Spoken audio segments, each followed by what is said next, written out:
Hello everyone, welcome back to another episode of my RannaGhor. আজকে মায়ের রান্নাঘরে ছিল চটপটা ডিম। যেমন এর নাম, রেসিপিটাও কিন্তু তেমনি চটপটে এবং চটপট তৈরি হয়ে যাবে। এই রেসিপিটার জন্য যেটা লাগবে সেটা হচ্ছে ডিম সেদ্ধ, টমেটো কুচি, পেঁয়াজ কুচি, দারচিনি, এলাচ, রসুন কুচি, কাঁচা লঙ্কা ও টমেটো কেচাপ। কড়াইতে প্রথমে দিয়ে দেব সর্ষের তেল। এখানে ওই 3 চামচ মতন আন্দাজ রয়েছে।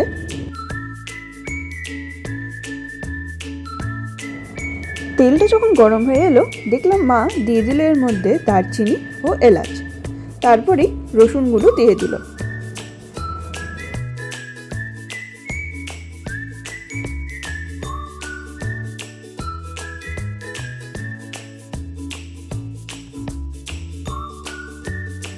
রসুনটা হালকা ভাজা ভাজা হয়ে এলে একে একে দেখলাম মা দিয়ে দিল পেঁয়াজ কুচি ও চেরা কাঁচা লঙ্কা।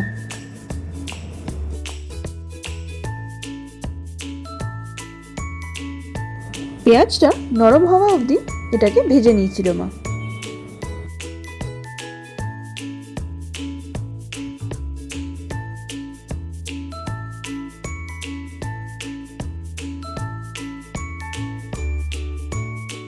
কিছুক্ষণ ঢাকা চাপা দিয়ে পেঁয়াজটা আর রসুনটাকে ভেজে নেওয়ার পর যখন পেঁয়াজটা মোটামুটি নরম হয়ে এসেছিল, মা এটায় দিয়ে দিয়েছিল টমেটো কুচি।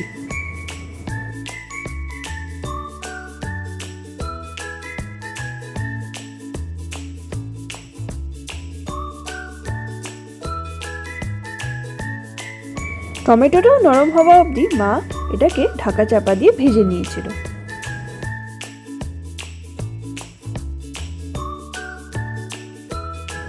এরপর আমরা একে একে দিয়ে দিয়েছিলাম স্বাদ মতো নুন, পরিমাণ মতন হলুদ এবং খুব সামান্য চিনি।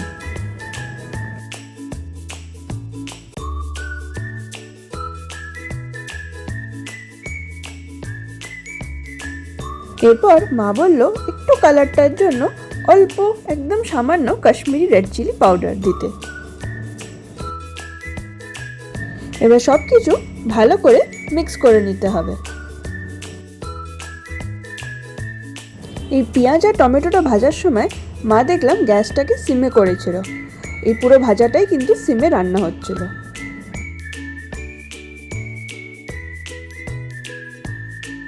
এরপর আর কি, এই রেসিপিটার নামটা সার্থক করার জন্য মা দিয়ে দিয়েছিল অল্প করে টমেটো কেচাপ।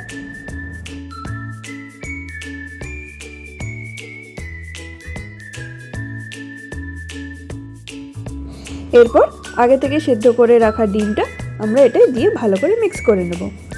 ডিমটা কিন্তু আপনারা ভেজেও দিতে পারেন। আমরা এমনি পছন্দ করি বলে জাস্ট সেদ্ধ ডিমটাকে হালকা করে চিড়ে মা এটা মিশিয়ে দিল। এরপর মা ওই টমেটো কেচাপের যে বাটিটা ছিল ওটার পরিমাণই 3 বাটি মতন জল দিয়েছিল। আপনারা আপনাদের পরিমাণ মতন জল দিতে পারেন।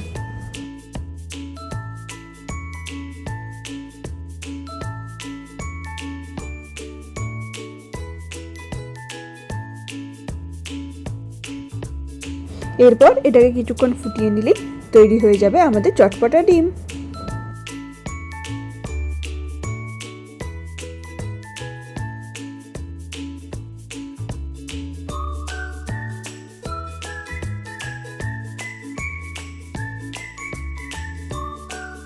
সেদিন কলকাতায় খুব বৃষ্টি হয়েছিল এবং বৃষ্টির দুপুরে গরম ভাতের সাথে এই চটপটা ডিমটা কিন্তু জাস্ট ফাটাফাটি লাগছিল। এই ডিমটা কিন্তু আপনারা রুটি বা পরোটা দিয়েও ট্রাই করতে পারেন। আমি সবটাই ট্রাই করে দেখেছি, খুব ভালো লাগে খেতে।